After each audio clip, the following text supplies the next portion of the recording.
ঘুমানোর আগে এই সুন্নতগুলো পালন করে আমরা চাইলে ঘুমকেও ইবাদতে পরিণত করতে পারি। চলুন জেনে নেওয়া যাক কি সেই আমল। ১. ঘুমের আগে অজু করা। ২. বিছানা ঝেড়ে নেওয়া। ৩. সূরা কাফিরুন পাঠ করা। ৪. সূরা ইখলাস, ফালাক, নাস পড়ে শরীর মাসেহ করা। ৫. আয়াতুল কুরসি পাঠ করা। ৬. সাইয়্যিদুল ইস্তিগফার পাঠ করা। ৭. সূরা বাকারার শেষ ২ আয়াত পাঠ করা। ৮. সূরা মুলক পাঠ করা। ৯. সূরা ইখলাস ৩ বার। ১০. দুরুদ পাঠ ১০, ২০, ৪০ যত পারেন। ১১. ইস্তিগফার ৭০ বার বা তার বেশি। ১২. সুবহানাল্লাহ ৩৩ বার, আলহামদুলিল্লাহ ৩৩ বার, আল্লাহু আকবার ৩৪ বার। ১৩. ঘুমের দোয়া পাঠ করা। ১৪. ডান কাতে শোয়া। ১৫. ডান হাতকে ডান গালের নিচে দেওয়া। ১৬.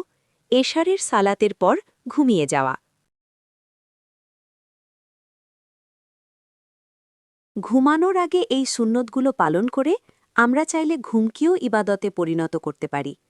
চলুন জেনে নেওয়া যাক কি সেই আমল। ১. ঘুমের আগে অজু করা।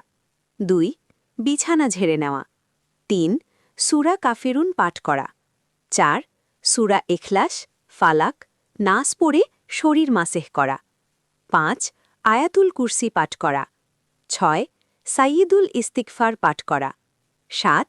সূরা বাকারার শেষ ২ আয়াত পাঠ করা। ৮. সূরা মুলক পাঠ করা। ৯. সূরা ইখলাস ৩ বার। ১০.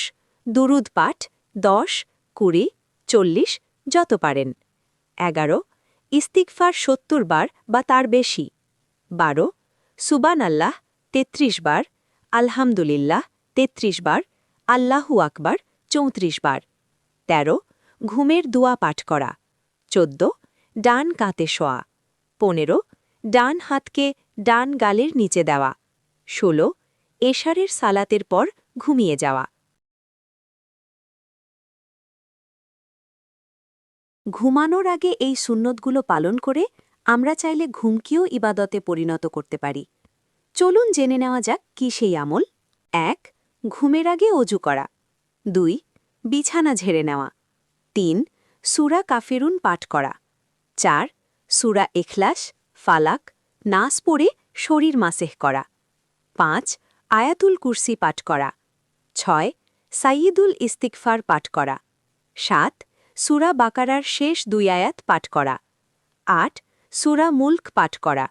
৯. সূরা ইখলাস ৩ বার। ১০. দুরুদ পাঠ ১০, ২০, ৪০ যত পারেন। ১১. ইস্তিগফার ৭০ বার বা তার বেশি। ১২. সুবহানাল্লাহ ৩৩ বার, আলহামদুলিল্লাহ ৩৩ বার, আল্লাহু আকবার ৩৪ বার। ১৩. ঘুমের দোয়া পাঠ করা। ১৪. ডান কাতে শোয়া। ১৫. ডান হাতকে ডান গালের নিচে দেওয়া। ১৬. এশারের সালাতের পর ঘুমিয়ে যাওয়া।